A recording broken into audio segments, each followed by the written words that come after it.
thinking, wait, Reverend Barone is not the speaker. I am up here to introduce someone who I really, she's an inspiration.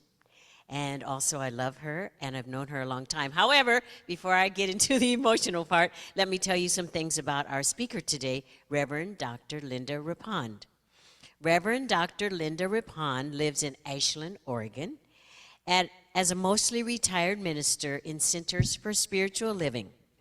While no longer working in full-time ministry, Dr. Linda remains a fierce advocate for young, emerging spiritual leaders as a mentor and coach, as an honored elder at events, and one of the founders of Regeneration, the scholarship fund for young people entering ministry. Dr. Linda was the founding minister of the Launching Pad, a dedicated young adult church in Centers for Spiritual Living. The Launching Pad has had 3 locations, one in Berkeley, California, St. George, Utah, and Ashland, Oregon. And it served as a magnet for conscious young adults. The vision for this ministry grew out of Dr. Linda's previous work as the managing director for International Youth and Family Ministries for the Centers for Spiritual Living. A lifetime of work with teens and young people preceded Dr. Linda's entrance into ministry. She served as director of the National Runaway Switchboard, president of the National Network for Youth, and executive director for Seattle Youth and Community Services, Special Olympics Washington, and other charities. Dr. Linda received a master's in consciousness at the Holmes Institute in San Diego, and she received her doctor of ministry at Pacific School of Religion in Berkeley.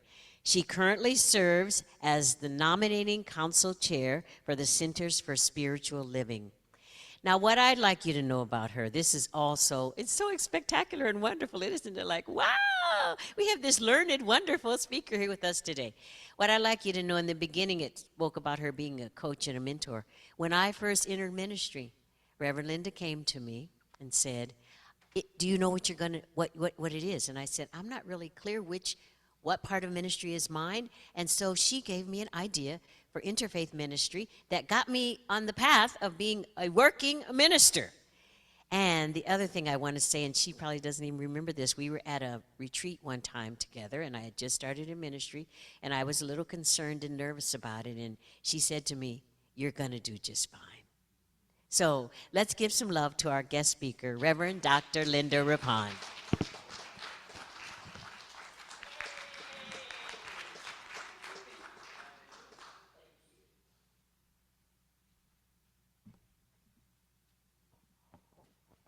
Wow, I'm humbled by all that. Whoa. Oh, I am so happy to be here with you. Some of you know this, some of you may not, but Dr. Joan has been my mentor and teacher for many years. So the opportunity to give her a break to go on vacation, to be able to stand in for her, is a deep honor for me. And I'm just going to take the time to tell you the story. Verona can tell you stories. I'm going to tell you stories too. So Dr. Joan was my mentor all the way through my licensing and getting ordained and all of that stuff in Centers for Spiritual Living. And so as such, she was the presiding minister of my ordination. And it was in Denver. We were having a big convention that week, and so somewhere in the convention, after the aftermath of, I don't know, ordination is kind of like, boo, big thing. We had breakfast together, and she said, kind of like I said to Reverend Verona, what is your ministry? And I was already the head of Youth and Family Ministries worldwide. I'm like, if I use minister, that's kind of it, you know, like, And she looks at me, she goes, that's not your ministry. What's your ministry? And I heard come out of my mouth, I want to work with young adults. And in a, you know, a sort of new and different kind of ministry. I don't know what, but I want to work with young adults. And Reverend Joan looked at me and she says, well, then come to Berkeley because we need you. And I swear to God, that word Berkeley hung like an orb in the middle of the table between us. And she's looking at it and I'm looking at it like, ooh, what is that? So I didn't say anything at the time. But I went home after the convention was over. I'd given myself a couple of days to kind of unwind after all that craziness. And so I went out to my meditation studio for a whole day, and I came back in and said to my husband, Walter, I was like, I've already dragged him, like to Pasadena and then to Colorado. I was like, do you have one more move left in you? And he's like, where? And I was like, would you go to Berkeley? And he goes, hell yes. So we started this journey. Well, I ended up calling it, because I was running the teen camp, so I knew all the kids. And so I said, I'm going to start visioning for this ministry. Who wants to come in? This is before Zoom days. This is the freeconferencecall.com days. And the first call, there's like 60 kids on the call. I'm like, all right. And so we started like every 2 weeks visioning for this ministry to happen. And at some point I said to them, whatever we vision, over time as a sort of the accumulative part of the vision, whatever we vision, we're going to do, because I don't have another plan. So that kind of took off. There's one of them right there. That all kind of took off, and so what they wanted was to live with each other in intentional community. I'm like swallowing hard, going, okay. And like be a magnet in a different kind of church. All that happened, and it happened and happened and happened. And I wanted to tell you this story, not only because of my affection for Reverend Joan, but because yesterday we did a memorial service for one of the dear people of our community. And they all came in from all over the country. Now, the whole idea of the launching pad was it's a place to kind of like get grounded, figure yourself out, and launch. It's almost 10 years later. They have launched. And they were all there yesterday. It was totally magnificent. So I feel very filled up, even though it was a very hard day. But we did what we came to do, because they have launched into some really magnificent things. Meet this one after service. You'll see what I mean. It's for real.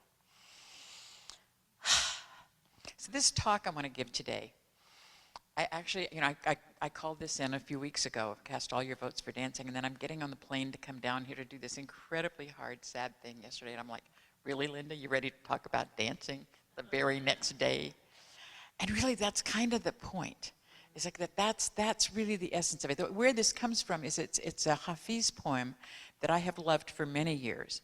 And I've really been sitting with it deeply in the last few weeks. And we're going to deconstruct it line by line today in terms of the gift that I think it brings to us at this moment in time, in our spiritual life as people, in our life as a larger country and citizens of the world. So would you play it? Matt, right? Yeah. Would you? I have a video of it that I just want you to let this in.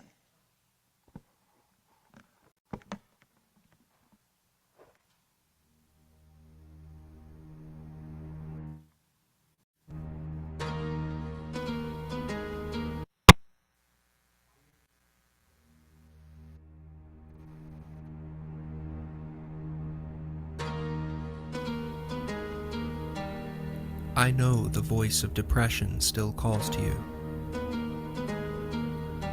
I know those habits that can ruin your life still send their invitations. But you are with the friend now, and look so much stronger. You can stay that way, and even bloom.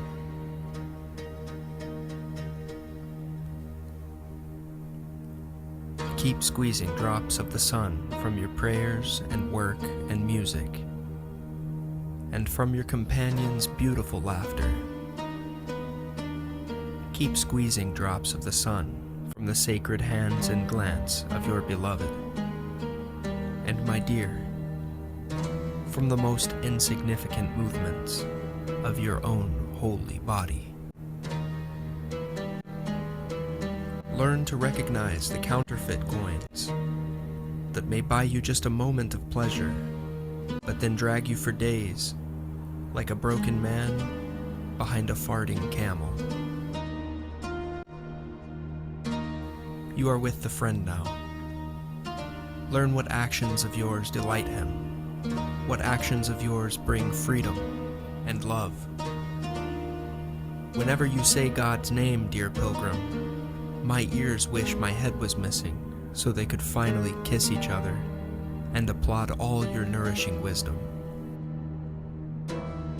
Oh, keep squeezing drops of the sun from your prayers and work and music, and from your companions' beautiful laughter, and from the most insignificant movements of your own holy body. Now, sweet one, be wise. Cast all your votes for dancing. Has a message, doesn't it? So that's what we're going to do today. We're going to squeeze all the drops of sun from this idea that we can take with us and allow it to nourish us as we move forward. That's really what I want us to do today. So starting with the beginning, I know the voice of depression still calls to you. I know that is, that's kind of everybody's story at some level. All of us came from some piece of trauma, whether it's childhood trauma, whether it's grieving a loss of a loved one, whether it's a pet, whether it's a loss of a job, whether it is institutional racism. We've all got some trauma, fair? And it can take us over. I was a journalism major in college. I've always read the news a lot. I am also quite political. And I've had a heck of a hard year. There's been a lot to pull me off center, and I have allowed it to, because that's the kind of voice that calls to me, you know, like just like, the apocalypse is here. It's terrible. And I can go there. And then if you add to that, those habits that can ruin your life still send their invitations. And I'm not just talking about the things for which there are anonymous groups. I'm talking about the things that are the habits that really do pull you away from your purpose in life. Like scrolling on your phone, maybe? How's that? Like just shutting down when you don't want to deal with stuff. Like maybe binge watching it, you know, entire episode after episode of a particular sitcom. It's a lot. But just take a minute yourself and think about it. What are those habits that pull you off center? Mindless eating. There's a long list. Anybody want to shout some out? Are you brave? Busyness. Good one. Anybody? Sleeping? Is that what you said? I didn't hear. There was another one I didn't hear. Sleeping too much. One more time. Arguing with myself. Particularly arguing for limitations, right? So here we are, being silly humans in this life, and those are the things that life throws at us. We didn't come here to do those things, but we get to work our way through them in order to stand in our truth. And the thing that this poem reminds me of is you are with the friend now. Now, I'm not big one on anthropomorphizing God. You know, I like God to be an it in my world. I'm a they, them kind of girl. But there is a part of that divine path, that understanding of the infinite presence. For me, I feel it enveloping me. I feel myself being held. I felt it so strongly yesterday when I needed to be held. I felt like the arms of grace were holding me up through the whole day. That is the life of the friend. And I am here to tell you, it is available to every one of us all the time, 24/7, 365. It's there. And it is the thing we can reach out to in those mindless habit moments. In the like, I just think I need a drink now. I just think I need a little time with Ben and Jerry's on the couch. All those things. That presence can be available. It is available to us. It can be the thing that we reach for instead of the habit. And I really want to encourage you to just hold that peace when those mindless moments show up. Go, the friend, because we can live our life that way, and it is entirely more joyful and full and rich, to allow ourselves the privilege of walking in that faith rather than getting sucked into the craziness that's going on around us. I know you know this already. You wouldn't be here if you didn't. But I'm here to remind you, that path is available all the time. Keep squeezing drops of the sun from your prayers and work and music, and from your companion's beautiful laughter. So it is available in every moment of every day. There's so much joy in this. I mean, so much joy. That music, oh my God, this community, just the greeting each other. There's joy here. And our job is to just squeeze it, claim it, allow it to be the juice that gets us through, right? And to surround ourselves with people who see us and can lift us and experience life with us that way. It's easy not to. It's easy, especially when times are hard, when it's like, yeah, they're all going out, but I can't afford to go out, so I'm just going to sit here and by myself. Whatever, those situations that show up when you cut yourself off from the support that could bring you back to center. Lean into those friends. They don't even have to be local. You can pick up the phone and call them. You can text them. You can find them. But allow yourself to get supported. It seems like worth doing, don't you think? Allow yourself to be supported in life. And from the most insignificant movements of your own holy body. That's the one that gets me, because I have a lifetime of body shame that I put before everything else. If I'm wanting to be in a relationship and it's not working, it's probably because I'm fat and ugly. It's a thing. Hi. There's just so much joy to be had if we let ourselves let it in. That's the joy in our physicalness, in our physical body, is huge. Is huge. Just letting go of the shame, the story, the I can't do this, I can't walk that far, I can't climb that hill, I can't ride that bike. Excuse me? I'm almost 75, I can do those things. I'd like to tell myself a different story because I like to be lazy, but you know what?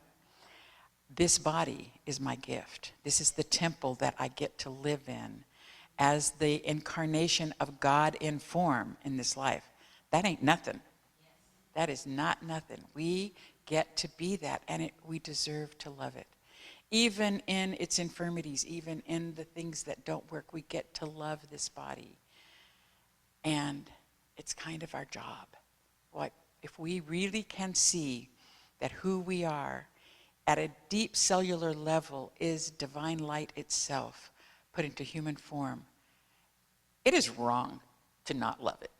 I'm just going to say, it is wrong to not give yourself the gift of recognizing God in form is who I am, and the form is this body.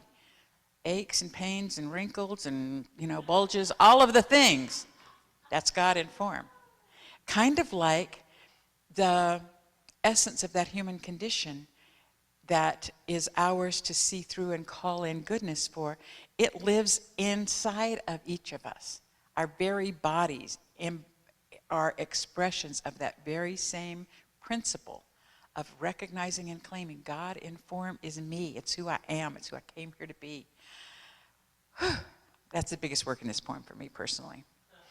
But then the farting camel part. You caught that, right? The counterfeit coins that buy you just a moment of pleasure, but then drag you for days like a broken man behind a farting camel.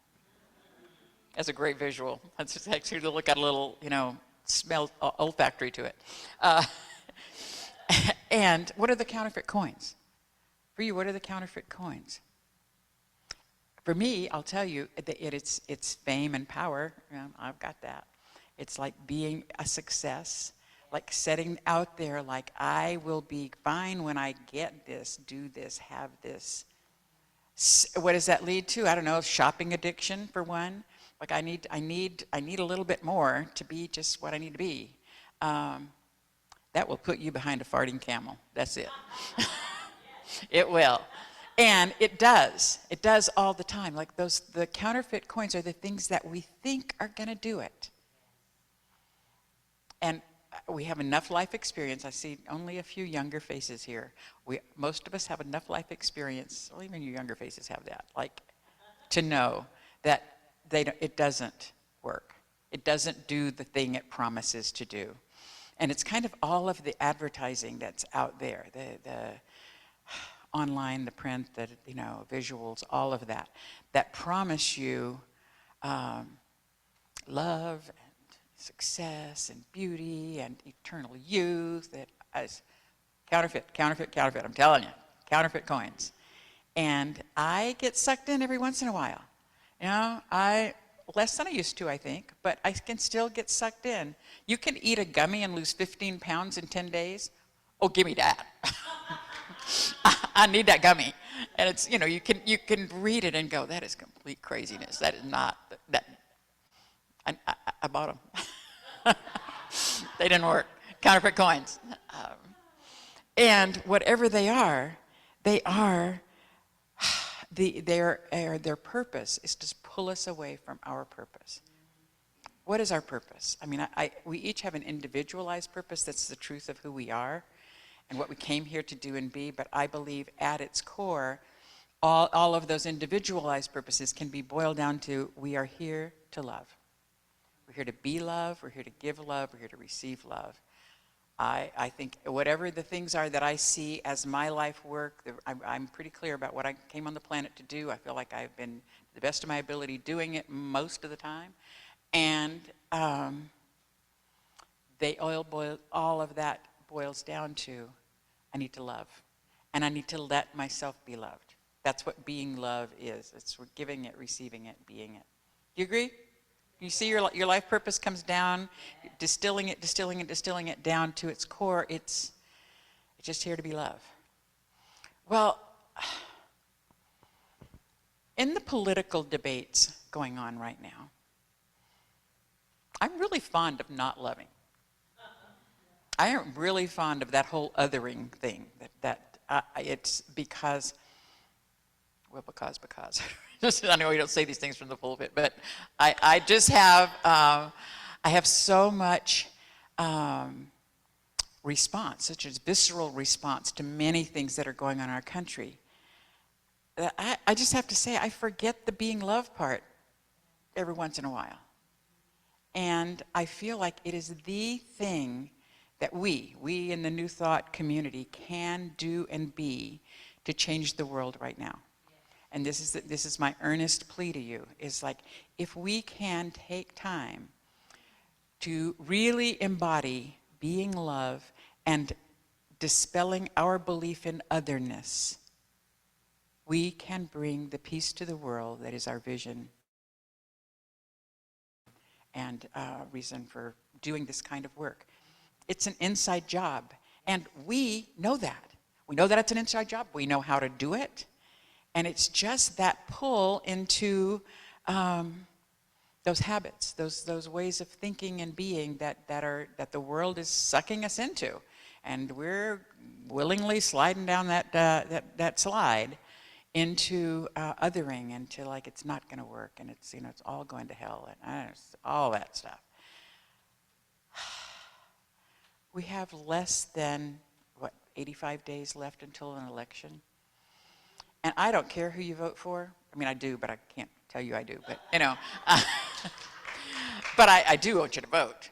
But I think more than that, what I want you to do is commit to every day, take time to hold this planet, this country, this state, this city in love and light, and to just let go of any sense of divisiveness, of otherness, of whatever we have that is adding to the things that are not working.